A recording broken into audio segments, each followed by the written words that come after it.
Assalamu alaikum, dear students, and very warm good morning to all of you. Today we are going to start chapter 2, which is about company and marketing strategy, partnering to build customer relationship from principles of marketing. So let's jump into it. What are the topics that we are going to cover in this? First one is company-wide strategic planning, defining marketing roles, designing the business portfolio, planning marketing, partnering to build customer relationships, marketing strategy and the marketing mix, managing the marketing effort, measuring and managing return on marketing investments. Okay, first of all, let's talk about what is strategic planning. As the term suggests us that it is something of very importance. So we hear this word of strategy and strategic planning. So it is basically is the process of developing and maintaining a strategic fit between the organizational goals and capabilities and its changing marketing opportunities. So what are the key terms that we need to be concerned about this definition? So here we are talking about this is a process. It means this is an ongoing kind of a thing. You cannot just do one strategy and this is for you for the lifetime. Now this is a process, continuous process that you need to be carrying out in an organization. What is the purpose of this? To develop and maintain a strategic fit between organizational goals and its capabilities and changing marketing opportunities.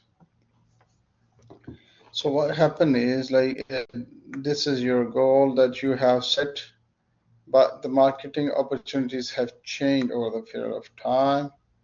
And what you are doing is your strategic planning is to achieve those goals in such a way that this gap should be minimized. Let's change the color of this. So we have to overcome this gap, and we need to get the best out of our own capabilities and strengths.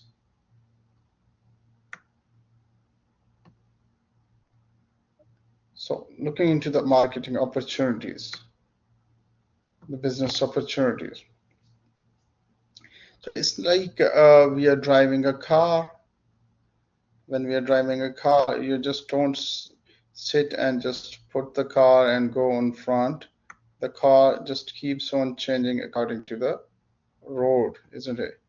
So similarly, a company is like a car or a vehicle that we need to keep on track, and we need to keep on changing according to the curves of the road. So that is basically, if you try to say a strategic fit. If we are going to go to perform Umrah, we are going to Haram and Shafan, so we'll be changing our road's direction according to the road curves. So who does the strategic planning? Just to recall, we just had talked about that a typical organization has got different layers of individuals working under it. So you might have non-managerial working people over here. You might have first line managers working here. Then these middle managers, they are basically bridging this from the top management and this middle managers. And then over here, these are the top management. So basically they are involved into strategic planning. Mainly they are involved. In a real sense, everybody is kind of somehow contributing to this strategic planning. But this strategic planning is done at this level This is the pyramid that explains the organizational structure. So here we have, mostly we call them CEOs, which is Chief Executive Officer. We might have a CFO, which is called Chief Finance Officer. We do have individuals, we call them CMOs, Chief Marketing Officers. And then we have the directors, Managing Director. And then we have other directors, Board of Directors. Okay.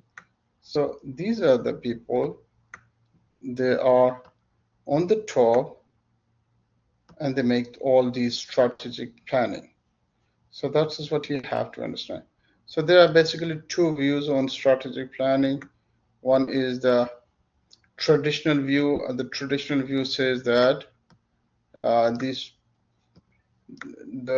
decisions has to be taken on the top, and they has to be trickled down to the bottom. So this is the traditional planning method, in which it is considered that people who are sitting on the top of the pyramid here, they know better. These people, they know they have got a better picture. They should make the plans, and they just give the directions to the bottom. So that's how the strategic planning is done. That is done on the top. There's another technique and method that is called management by objectives, MBO, management by objective, in which they just involve the supervisor and a subordinate, and they just talk about their plans, and they just set their goals and how they're going to get those goals, and they decide those strategies to develop this strategy. So just to give you a brief hint, like who makes the strategic planning, that is the people on the top, they do it. Okay, moving to the next slide. So what are the steps in strategic planning? What are the key steps in the whole process? So first step is to define the company's mission. Second step is mission gives us the reason for the business, why we are in the business, what is our objective, what are the customers that we are serving. So a mission statement is a must kind of a requirement for any business. If you do not have a mission statement, and then you are not clear about what are you doing in the market. So a mission statement explains what kind of customers you are doing, what kind of business you are involved in it, and what is your purpose of in the business. So a real good mission statement should guide you where you want to go. Okay, so you must have to have a great and a realistic kind of a mission statement and a mission, Then setting company's objectives and goals based on this mission. So whatever your mission is, whatever you want to achieve, whatever you desire for your business, you develop your objectives and goals around that mission. Then in the third step, what it involves is designing business portfolio. So what happens is you can have a range of different products and services that you're all going to offer. So for instance, if you are in a university, we have a number of courses that we offer in a typical uni. You have business department, you have engineering department, you have arts departments, law department. So these are called a range of portfolios, range of different products and services that you're going to offer. Probably you might going to offer some MBBS doctoral degrees. or you can choose to become a university, or you just choose to become a college or a school, you know. So, but these all things are based in line with the mission. So, ultimately, what you are doing is you are having business units or products and marketing level. What you do is planning, marketing, and other functional strategies. But this is done at a business unit level or at a product and marketing level. So there's a difference between a corporate level. Corporate level means encompasses the whole organization. So corporate level, you define mission, you set objectives and goals around that mission statement, and then you're designing your portfolio. But on the departmental level, what you do is, for a product business unit level or product and market level, you are involved into this planning and marketing and other functional strategies. So let's move on to the next slide and see and define a market-oriented mission. So how we can define a marketing-oriented mission, and what are different kinds of missions. So if you happen to go to the King Faisal University website, you'll find a mission statement there. If you go to any company's website, if you even want to start your own business, you must have to have a mission. Okay, so we are Muslims, we are given a mission statement by Allah subhanahu wa ta'ala, and we know where we want to go, what we have to do in our lives, and our whole path journey has been explained by Allah subhanahu wa ta'ala. So believe in me, I have come across many other individuals from different religions. They do not know what their objective of the life is. They don't know from where they have come. They don't know what is their objective of the life, and they do not know what will happen when they'll be dead. So as Muslims, alhamdulillah, we are blessed with this great opportunity that everything has been defined for us, and we know our mission of the life, and we know what we have to do. So the mission statement is, I think, the way I've just told you, it's the must requirement for all the companies. If you go to any company's website and browse through the mission statement, you'll find there. So is the organizational purpose. It defines why this organization is in the business, what are they doing, what it wants to accomplish in the larger environment. So what they want to achieve, what is like, and this mission statement is going to differentiate one business from another, because every business must have a different mission statement. So a market-oriented mission statement defines the business in terms of satisfying basic customer needs. So one mission statement can be on your own business perspective or products perspective. Another mission statement can be from customers' perspective. And the best would be when you are trying to target the customers, because your only purpose of the business is to satisfy the customers. So there's a very famous person, you must have heard about him, Dale Carnegie. So he says, and this is very true for marketing, he says, I like strawberry, but when I want to go to fishing, I don't put the strawberry on the rod. What do? I put the small insect on the rod, because what happens is that the fish doesn't like the strawberry. The fish likes the insect.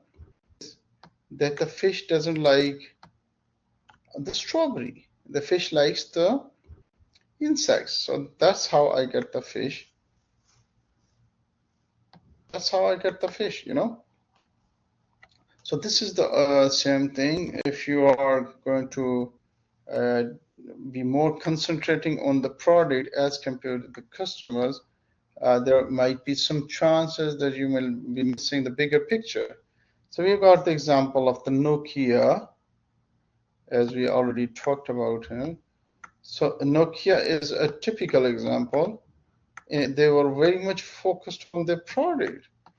So sometimes when I ask what is the failure, what is the reason for the failure of the Nokia, most of the students they reply they were not doing research, they were not innovative. No, how can you think that Nokia was not doing R&D? They were the best in the market. They were putting all the efforts that were possible. So, but the only problem that they had was they were so much convinced with this idea that they are the best in the market, their products are superior. So let's kind of more improving our product, and they miss this customer. So the customers wanted to have a change. They wanted to have trendy products, not like the Nokia. They were focused. So Nokia at that time was very much focused on the product's durability and reliability, and they weren't famous for this reason. So they just got themselves into a wrong position. They were just trying to make more durable, more reliable kind of products. But the trends have changed. So the consumers, they do not want to have reliable and durable kind of phones. They just want to have trendy things. Okay, let's see what Google says about its mission statement here. We have to organize the world's information and make it universally accessible and useful. So the ultimate objective was the Google and all the mathematics and numbers and artificial intelligence and the big data and search engine. What they are doing is they are basically trying to predict our mind. So ultimately, they have gone to on our minds that when you are typing something, you are just typing A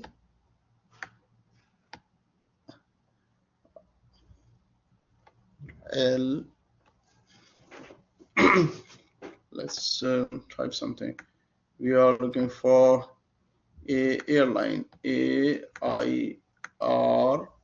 So based on these 2-3 digits, its search engine is going to start searching what I might be looking for. So for me and for you people, the AIR is going to give us different suggestions, but our suggestions are going to be different. Like for me, it's probably going to predict airline, isn't it? Like because it knows from my history, it knows like this person might be traveling, so he might be traveling back home, he might be traveling somewhere else. So, but based on you, young people, it might give you an option of airports or something like that. So based on your personal history. So Google has changed the whole universe, and what they do is they are also having the what you call it. They can just have a runtime information on individuals. They have all the data on us, and they can just be very much predictable, like what we might be looking for something. So you just see like when you type 4 or 5 words, it just predicts what you wanted to know. So that tells us the power they have got on us. So anyways, moving to the next slide and trying to see what are the mission statements for different companies and what would be the difference if they'll be having a mission statement that is set around say products, as I told you, or the market orientation kind of a definition of a mission statement. The market orientation, as we talked, it's going to be around the customers. Let me change the color from red to say blue. No, blue is already there. Let's get the green.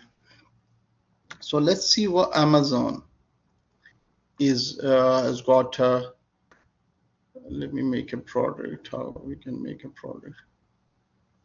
Let's make a bottle kind of something. So this is our product, and this is our customer or marketer related strategy. So what is Amazon's product oriented definition? So it is, we sell books, videos, CDs, toys, consumer electronics, and other products online.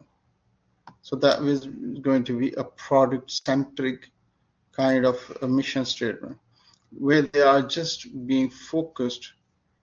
Still see like their clarity, like they are very much clear what are their domains. They're not selling all the things.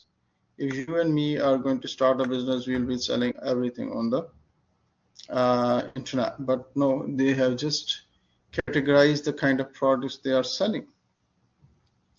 But here in the market orientation approach, you can see we make the internet buying experience fast, easy, and enjoyable.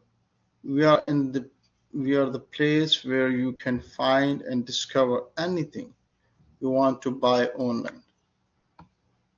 Okay. Now they have just the mission statement provides a detailed customer oriented kind of an approach, and there they have changed from the products and they're just offering anything.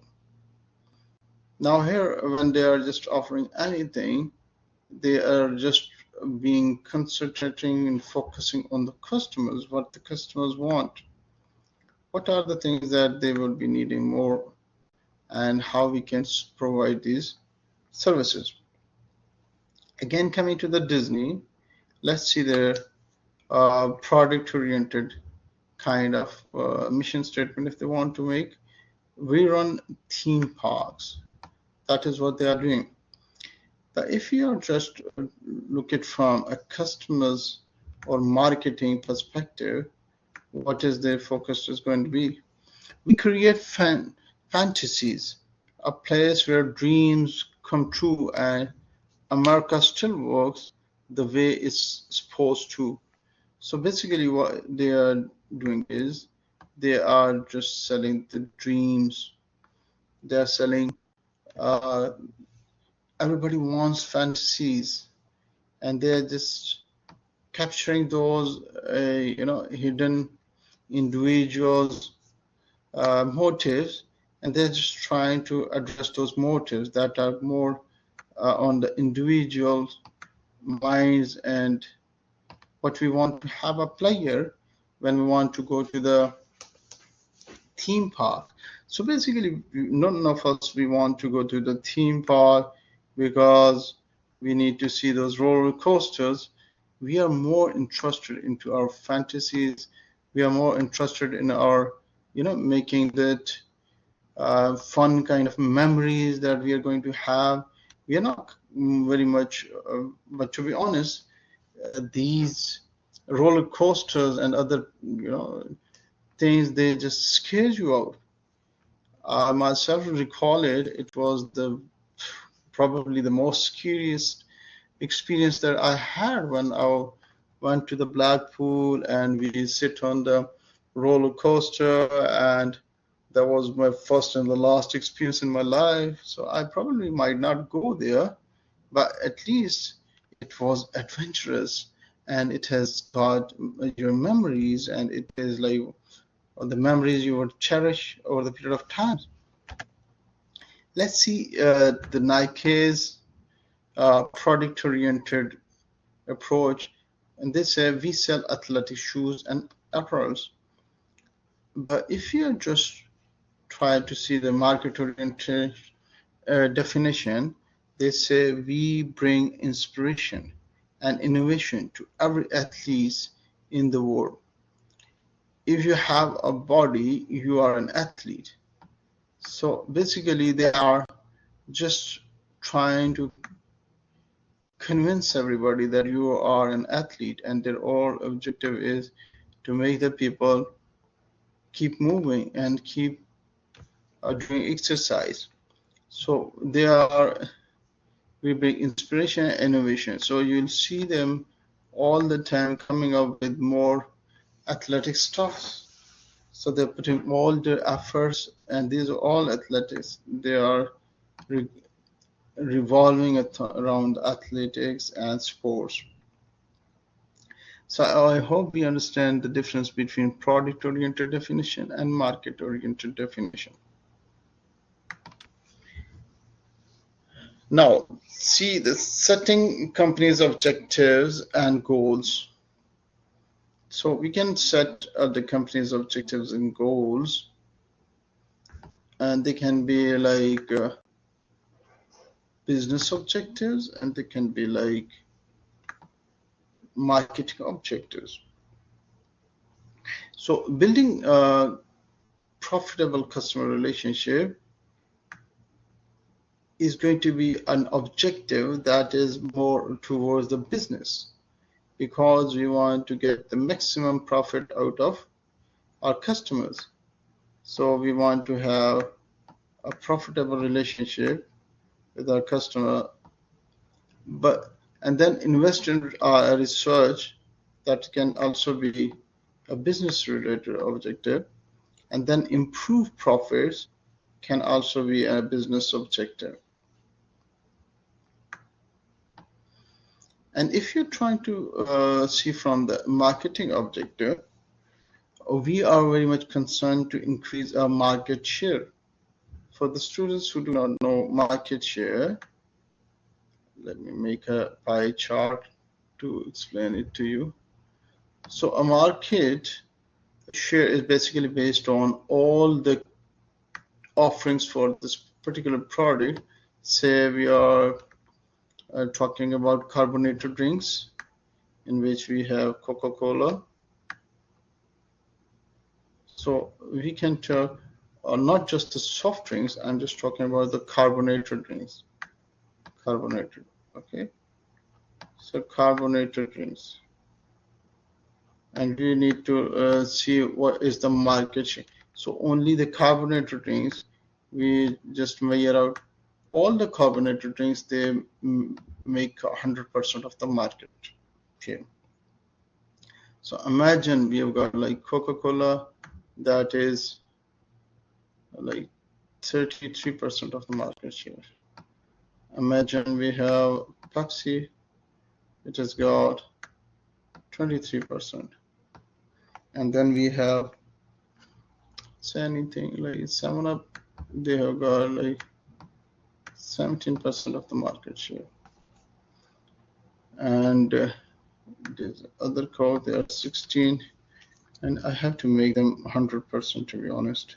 It should not increase more than 100%, because all the market share sums up into 100. So it has become 79, and if we, so this is 21. This is 21%. So this is like composition of our market share. So what company is trying to do over here is, if they are like, if we are talking about Coke, we said they were 33%, and we want to increase it to 38%. So that is a huge market share that we are aiming for. We have to. So that is a huge market share that we are aiming for. We have to grab it from somewhere else, from the market player, and they're going to respond to that. But this is one of the objectives you can set for your company. And then you can also create local partnerships. That is also your marketing objective, because If you are working with other companies, it's always good.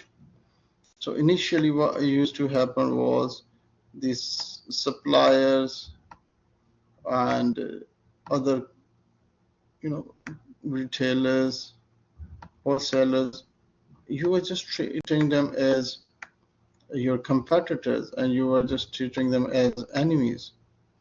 So over the period of time, the suppliers and the wholesalers, they are being treated as partners by the companies, and they are also treating you as a partner, because if you work together, then it's going to be for you win-win situation. Okay, so together you win. If your customers increases, if you increase your customers, you'll be demanding more from them, and they will be backward demanding more from the suppliers. So it's a partnership. So it's not like you're not enemies to each other. That is what they have learned over the period of time. And then when you are trying to get marketing objectives, you can increase your promotions. Promotions mean more advertisements, more billboards, more putting in the newspaper, more digital marketing, and more efforts to send your message across to the customer. So I hope you understand this concept, what is going to be companies' objectives, if they are related on a business or if they are developed in line with the marketing objectives. Now let's see the company's wide strategic planning. So this is going to involve all the company and your strategies, and you're deciding about the whole company's future. As I told you, the CEOs of the companies, they are the one who are involved for that. So let's talk about the business portfolio, or is the business portfolio. So if you're a small company, you must be having one product or two products at a time.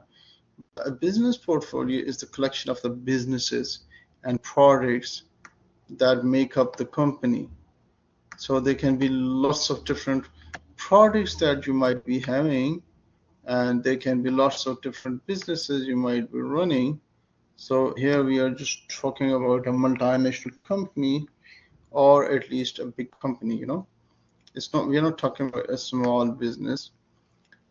And in the same way, which is called a portfolio analysis, is a major activity in strategic planning, whereby management evaluates the products and businesses that make up the company.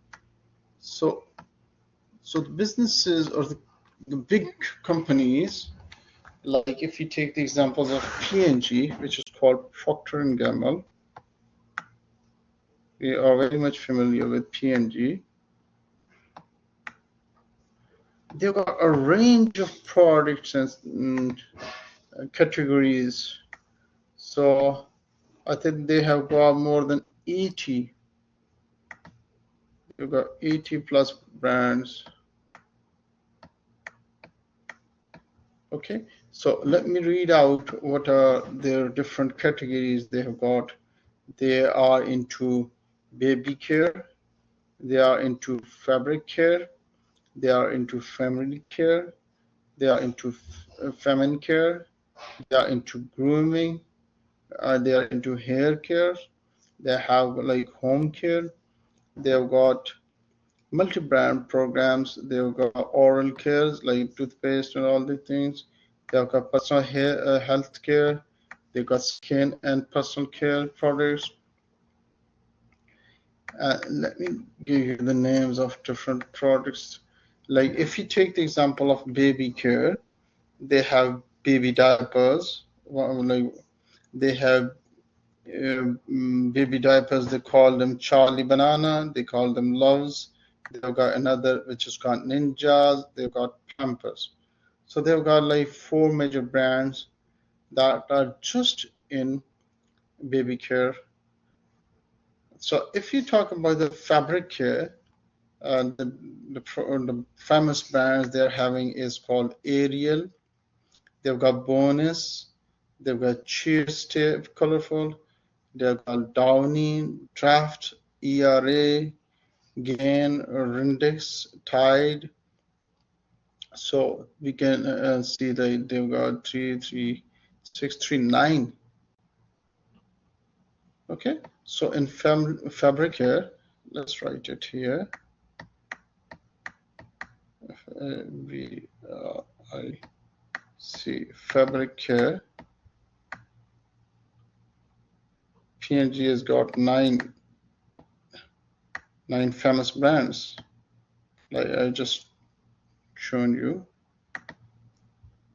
And let's see about baby care, which is the diapers category. They've got 4 major, like things when Charlie Banana, Loves, Ninjas, Pampers. They've got 4 diapers.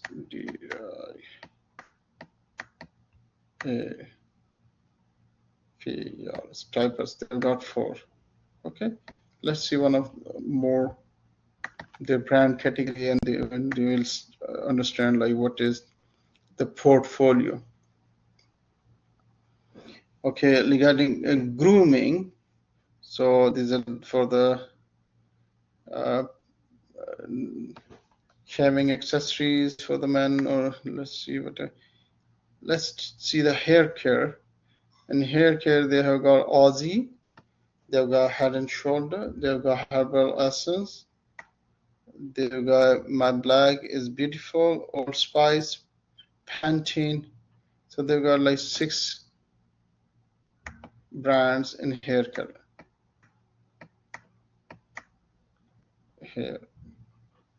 Sorry, I can't write it probably. They've got 6 top brands, Now you would have a better idea why we are talking about the portfolio analysis. They've got a range of, I told you, they've got like more than 80 different famous brands, and they are just introducing new brands into different categories. We have diaper categories. They've got 4 famous brands here. In fabrics, like they have got 9 famous brands, and then haircut, they have got like 6 different brands.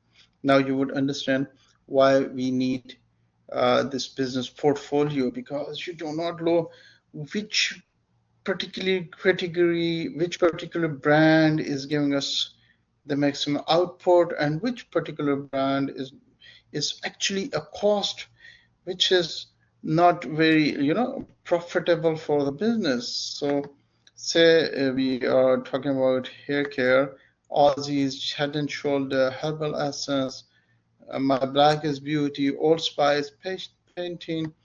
So imagine Old Spice is not giving us the right kind of business. It's more of a cost. So what would we do? How would we know like which portfolio business is giving us the right value for the money? So let's go to the next slide and discuss this. We call them strategic business unit.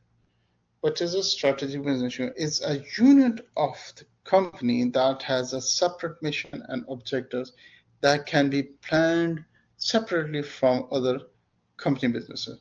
So what you do is actually you develop them into strategic business unit. Like we just talked about P&Gs, we have got like hair color. So we can just call a hair color another hair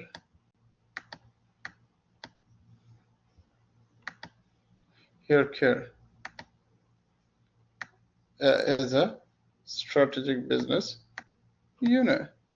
You can just term it as a why we have got like Aussie's shoulder, Head and Shoulder. Let me try to. We have got Aussie's Head and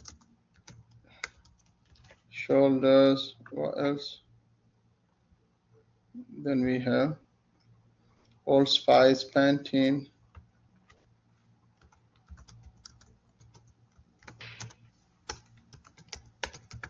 Pantene. What else we got up here? Herbal Essence,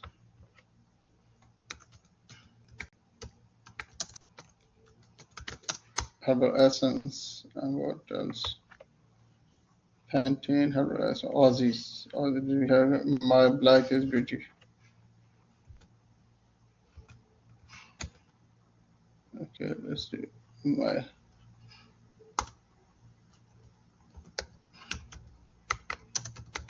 Black is Beauty. So how many we got? Like three, 6. Okay, we got like 6.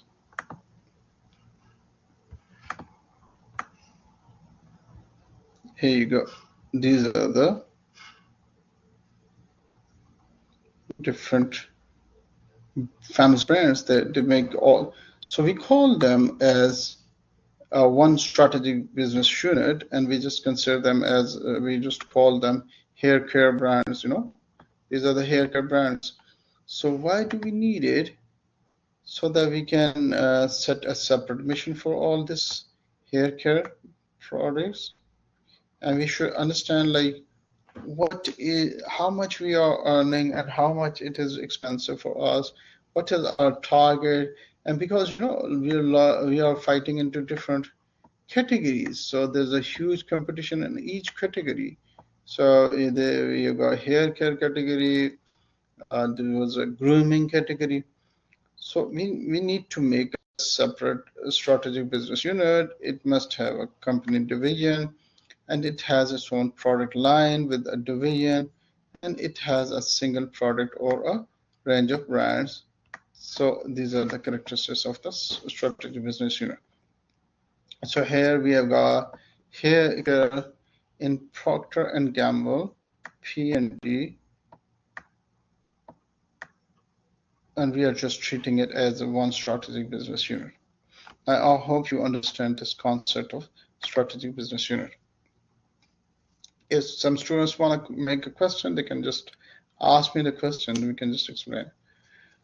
So that's how the different the big companies, corporations, they work. They make the strategic business units, and then they analyze the current business portfolio. Because it's very difficult. You cannot treat. You'll have to treat oranges with the oranges and apples with the apple and banana with the banana. You cannot just take them as a single commodity, or then we will be dividing sheep with the camels and differentiating them. It's very important for businesses to do this. So the first thing is to identify key strategy business units, or as we also call them SBUs, and that makes up the company. So we need to understand what are the key businesses that are making our company, and then assessing the attractiveness of its various strategic business unit, and we'll have to see like which one is making us good amount of money. So is it like hair care products or the health products, or then decide how much support each strategic business unit deserves. Let's move on to this is the one of the famous Boston Consultant Group's matrix. This is a Boston Consultant Groups. They were very famous consultants in the United States of America. They used to provide consultancy to the businesses. They developed this, which is called growth share matrix. So growth share matrix is basically a mechanism in which we have got like different strategic business units, and we are just trying to see like how our strategic business unit products they are doing. So let's take this example. we were talking about hair care products, and let's see, we are here in hair care products, just taking that example to a next level. So hair care products, as we talked about, hair care, and these are from P&G, Procter and Gamble. So let's assume Gamble. So let's assume, so they were not hair care. Okay, they were here. So we have all these. Let's put all these here.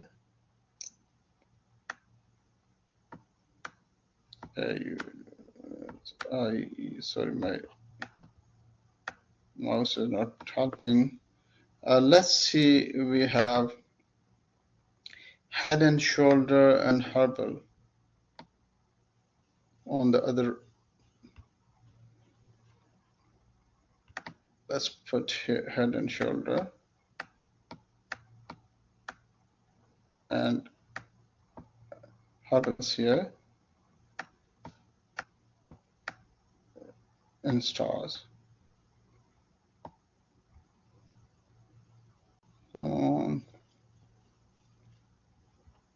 Herbals here. And then let's put Pantene and Allspice. You got Pantene here.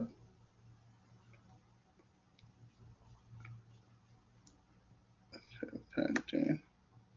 You would understand this is Pantene, okay? And Allspice here. Doctor. Yes, please. I don't understand this slide. Yeah, I'm going to stop you because the whole purpose is I just wanted to get these products here so that you would understand it. Then I'm going to explain to you what does this BCG matrix stands for. So I hope you understand that we are talking about P&G, and I hope you understand about we are just talking one of the hair care categories they have got. They've got like 6 different products that they are offering in this hair care.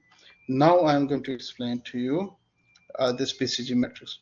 So what happened is, now we know that like Procter and Gamble in their hair care category, they have got Head and Shoulders, they've got, I don't know what I wrote here, Herbals, okay, they've got Aussies, they've got Pantene, and they've got Allspice, okay. So now try to understand the BCG matrix.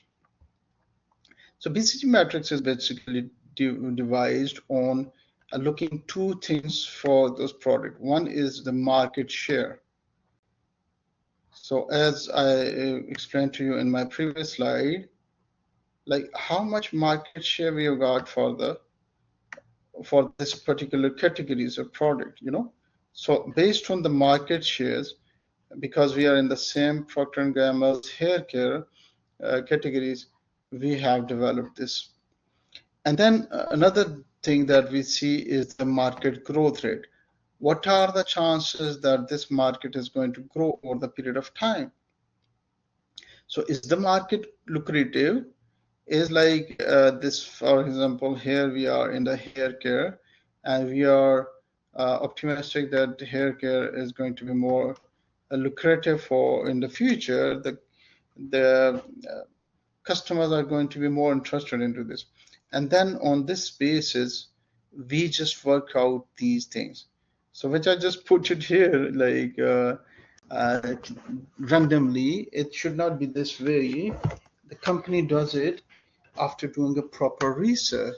So they have done a research of their products based on how much market share they've got. So imagine Allspice, it has got a low market share, very tiny. Here you go. They've got very low market share, and their growth rate is not very high. So we call them dogs. And then imagine this Aussies, they've got a huge market share. Aussies got huge market share, but somehow their growth rate or the chances to grow in the future is very slow. So what should we do? We call them cash cows. And then the Pantene, we see that they have got low market share. They are not very high in the market, and their growth rate is also growth rate is high. Okay, they've got high growth rate and they've got low market share. So we can see like we are in a question like what should we do with the business? Should we just sell it? Should we continue it? This is the question mark for us. And then we have got stars. They are the best because they've got huge market share and they have also got growth chances. They've got market growth rate is very high. So we call them stars. So here in this case, the way I've just given you, based on the data that we have got from the industry, what is our market share about the products and what is the growth chance in the market. So we got like Head and Shoulders and the herbals, they are stars. So no need to worry about them. We just know that these are the two categories. We must be investing more into them. We must be having a different kind of strategy. This is all good for this. But if you see here, which is called cash cows, the problem with this is that we've got a huge market share. See, we've got huge market share. And the growth chances that somehow there in future, we don't see that this product is going to be having or attract a lot of customers. So the best advice that BCG matters is that cash cow, you just milk them out, just sell them because you got a huge market, portion, you got huge market shares, and it is ideal for you to sell this business because you don't see no future, there's no future growth rates. So milk them out, cash them, this is the cash cow. Now what about these dogs? This is Old Spice. I remember it is a very old brand. Our parents, they were using these like Old Spice deodorants and Old Spice aftershave and shaving creams. So Old Spice, I just put it here, they've got very low market share. They've got very low market share, and their market growth rate is also not very appreciative, not very encouraging. So these are the dog. Sorry. So you should think like these are the businesses that are creating or that are creating problems for so you can just get rid of them. So we come to this box, which is called question mark. This is the box that tells us that we, even though this category, say Pantene, we do not have a huge market share, but there are very good growth chances. There are going to be very high potential for it. So this is your question mark. Should we be investing too much with this business? Should we be waiting for the future? Or should we just get rid of this business like we did with the dogs here? Because they both have very little market share, but based on their future, based on their growth chances, we can just think of and not just getting rid of this brand or product category. So I hope you understand now this slide about BCG metrics. If any student has a question, please ask me. I just try my level best to explain it to you. Is it clear? You can just text me if it is clear to you. If there is any question, you can just, okay, thank you. Okay, we can move on to the next slide. And now we just have to look on the company's wide strategic planning and the problem with the matrix. Like this matrix, it looks very good and helpful for the businesses that they've got a range of different products and categories and strategic business units, but it's not, we cannot say it's the perfect, but let's see. It's difficulty in defining SBUs and measuring market shares and growth. So the way you must have noticed that in this brand categories, we have got Head and Shoulders, we have got Aussies, and Allspice. I was just telling you that they must be having, I don't know if they will have any shampoo, because here I see Pantene as a shampoo, I can see Head and Shoulder, Herbal as a shampoo. I think Aussies and Allspice, they are these, aftershave or shaving gel or something like that. So it's a bit difficult to define a market as strategic business units. And then when you are measuring the market share, that is very difficult to do. And then how would you measure the growth of a particular market? You don't know what are going to the government policies in the future. How do you define which market is going to grow and which is not? That is, even though they do it in a very, scientific manner, they just hire the consultants and the market experts. Still, you can't, you don't know the future.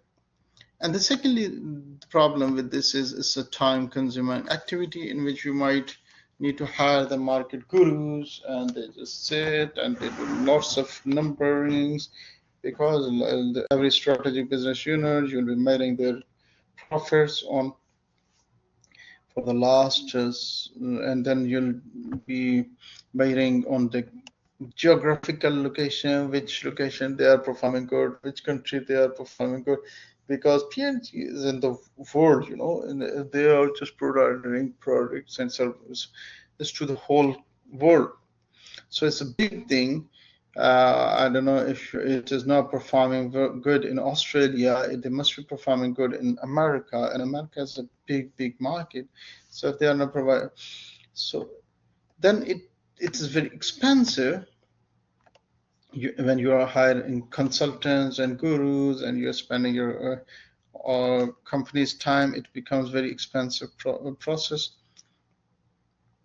And the biggest problem with this is that it just focuses on your current businesses.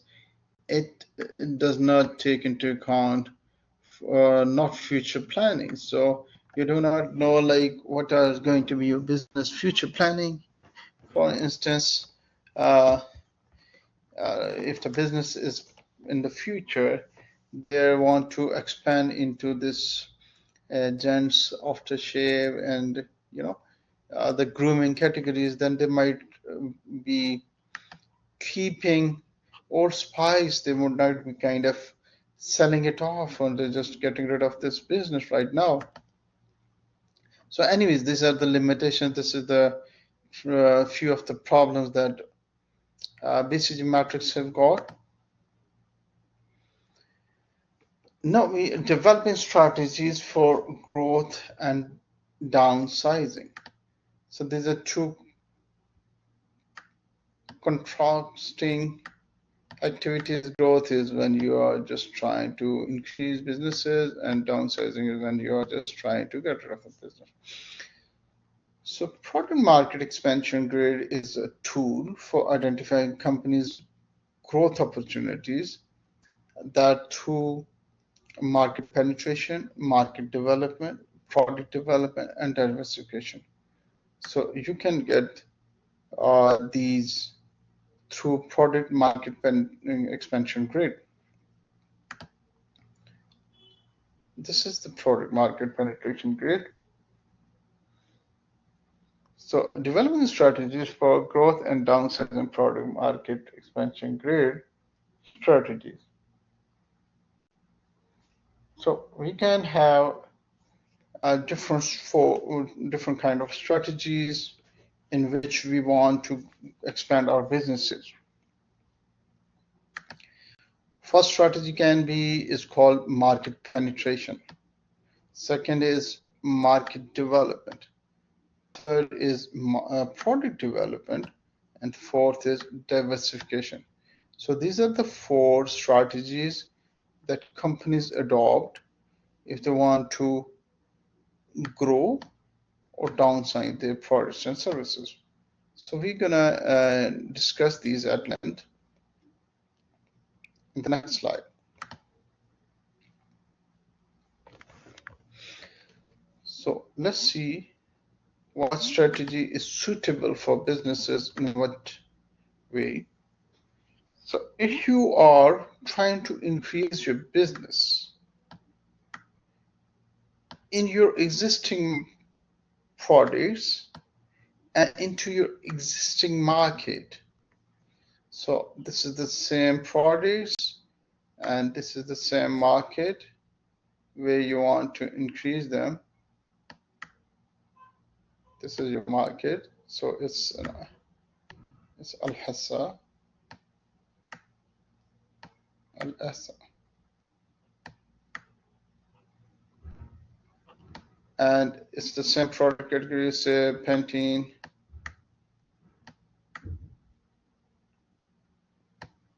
So what happened is, then this strategy is called market penetration. So you are increasing more, you just try to get them more market share in this particular existing market. But if you are going for new kind of products into the existing market, that is called product development. So, and imagine initially you had Pantenes, now you are just coming up with Head and Shoulder or Herbals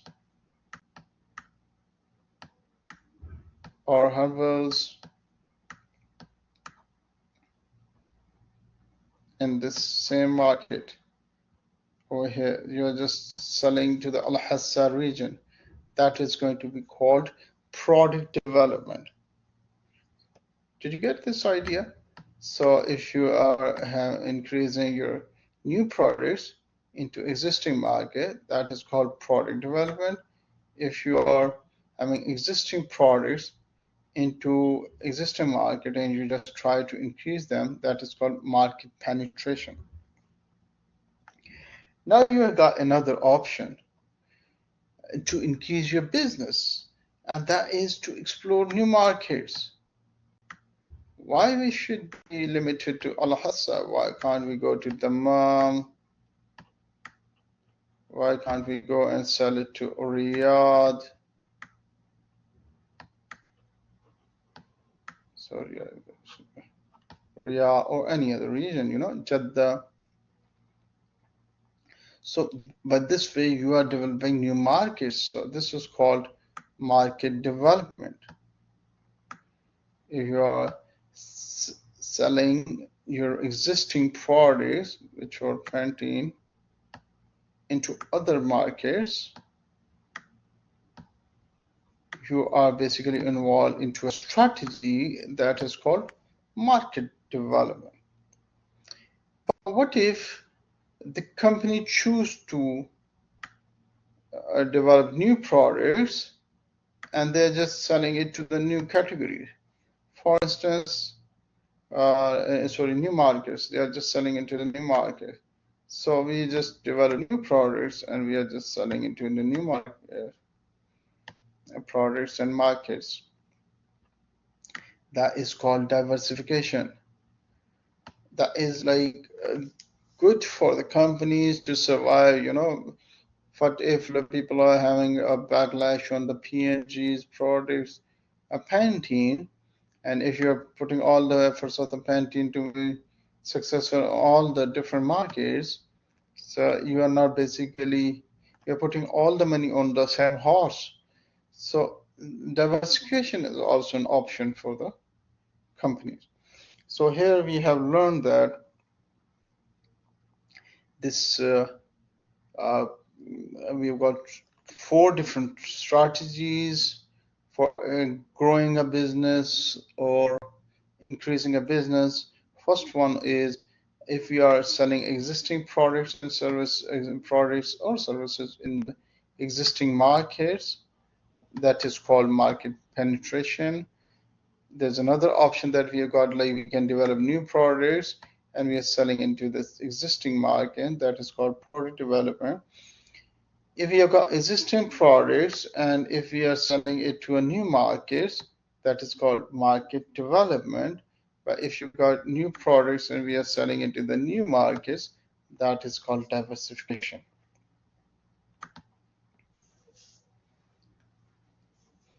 So let's see these strategies.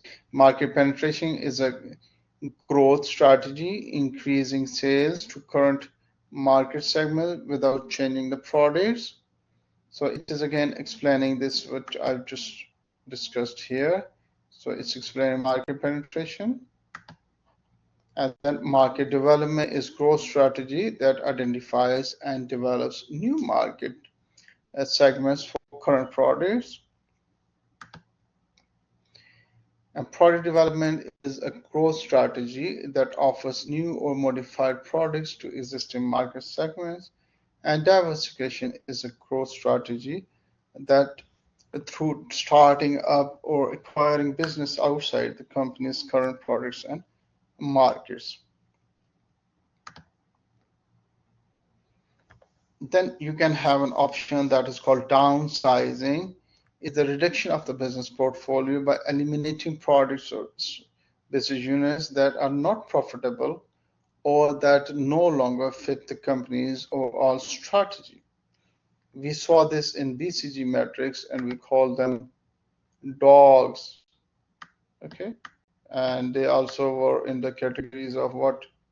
A question mark. And they can also be like from the company can decide if they want to keep it or they just, and we also had an option from the cash cows where we can just sell them and get profits. Only we were in that, we are focused on the stars. They are the one, they are giving us the maximum profit. Okay, I think we should just stop there. We have just covered the topic. This is a different topic. From here onward, we'll be talking about value chains, and inshallah in the next class, we'll talk about the value chain and how this is going to affect the business strategy. So if students want to have some questions, please raise your hand or text me or open your mic and you can ask me questions. If everything is clear to you, and inshallah I'll be making this recording available to you, you can just refer back to the lecture and you can just learn if somehow you missed the concept. So is it clear? So is this clear to you? Okay. Okay, so shall we take the attendance? I can just stop